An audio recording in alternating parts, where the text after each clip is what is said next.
Praise the lord. ప్రతిరోజు అనుదిన వాక్యం ద్వారా మీరెంతగానో బలపడుతున్నారని నేను ఆశిస్తున్నాను.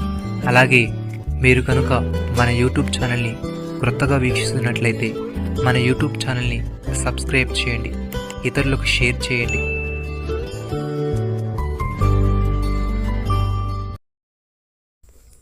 నిన్ను విడువను, నిన్నెడబాయను, నిబ్బరము కలిగి ధైర్యముగా నుండుము.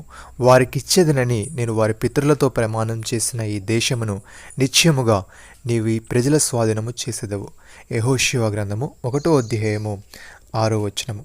భక్తుడి విధంగా అంటున్నాడు, యెహోవా నీ మార్గమును నాకు బోధింపుము, నా కొరకు పొంచిన వారిని చూచి సరళమైన మార్గమును నన్ను నడిపింపుము. అబద్ధ సాక్షులను, క్రూరత్వం వెలగ్రకు వారును నా మీదికి లేచి ఉన్నారు. నా విరోధుల ఇచ్చకు నన్ను అప్పగింపకము. సజీవుల దేశమున నేను యెహోవా దయను పొందుదనన్న నమ్మకం నాకు లేనియెడల నేనేమవుదును? యెహోవా కొరకు కనిపెట్టుకుని ఉండుము. ధైర్యము తెచ్చుకొని నీ హృదయమును నిబ్బరముగా ఉంచుకొనుము. యెహోవా కొరకు కనిపెట్టుకుని ఉండుము. సహోదరి సహోదరులారా, తుదకి ప్రభు యొక్క మహాశక్తిని బట్టి ఆయన యందు బలవంతులయ్యుండుడి. మీరు అపవాది తంత్రములను ఎదిరించుటకు శక్తిమంతులగున్నట్లు దేవుడిచ్చు సర్వాంగ కవచమును ధరించుకునుడి. ఏలైనగా మనం పోరాడినది శరీరంతో కాదు కానీ ప్రధానులతోనూ, అధికారులతోనూ, ప్రస్తుత అంధకార సంబంధమగు లోకనాథులతోనూ, ఆకాశమండలమున్న దురాత్మల సమూహములతోనూ పోరాడుచున్నాము. అందుచేతను మీరు ఆపద్దినమందు వారిని ఎదిరించుటకు సమస్తమును నెరవేర్చిన వారై నిలవబెట్టుకును శక్తిమంతులగునట్లు దేవుడిచ్చు సర్వాంగ కవచమును ధరించుకొనుడి.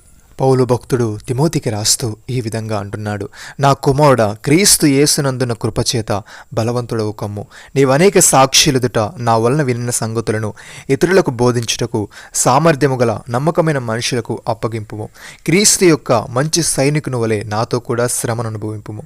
సైనికుడెవడును యుద్ధమునకు పోనప్పుడు తన్ను దండులో చేర్చుకున్న వారిని సంతోషపెట్టవలనని ఈ జీవన వ్యాపారాలను చిక్కుకొనడు. మరియు జట్టి అయిన వారు పోరాడినప్పుడు నియమ ప్రకారం పోరాడుకుంటే వానికి కిరీటము దొరకదు. పాటుపడిన వ్యవసాయకుడే మొదటి ఫలములలో పాలు పుచ్చుకొనవలసిన వాడు. నేను చెప్పు మాటలు ఆలోచించుకొనుము. అన్ని విషయముల యందు ప్రభువు నీకు వివేకమును అనుగ్రహించును. ప్రియమైన సహోదరి సహోదరులారా, మెలకువగా ఉండుడి, విశ్వాసమందు నిలకడగా ఉండుడి, పౌరుషము గలవారయుండుడి, బలవంతులయుండుడి. మీరు చేయు కార్యములన్నీ ప్రేమతో చేయుడి. నమ్మిన వారు నాతో కలిసి ప్రార్థనలు ఏకీభవించండి. మమ్మల్ని మికిలిగా ప్రేమిస్తున్న మా ప్రియ పరలోకపు తండ్రి, నిన్ను విడువను, నిన్నెన్నడను ఎడబాయను, నిబ్బరము కలిగి ధైర్యముగా ఉండమని ఒక నాయకునికి లేదా పిల్లలకు ఉండవలసిన ముఖ్యమైన లక్షణం విధేయత చూపడం అని నీవు తెలియజేశావు. తండ్రి నీకు స్తోత్రములు. దేవా, మేము ధైర్యము తెచ్చుకొని మా హృదయమును నిబ్బరముగా ఉంచుకుంటూ అన్ని విషయముల్లోనూ నీకు లోబడి వారముగా ఉండుటకు సహాయము దయచేయమని, మేము మెలకువగా ఉండి విశ్వాసమందు నిలకడగా ఉండి పౌరుషము గల వారమై ఉండి బలవంతులమై ఉండి మేము చేయు కార్యములన్నీ ప్రేమతో చేసేవారముగా ఉండుటకు సహాయము దయచేయమని, మీరే మాకు వివేకమును అనుగ్రహించమని ప్రభువైన యేసుక్రీస్తు నామములో ప్రార్థిస్తున్నాము తండ్రి. ఆమేన్.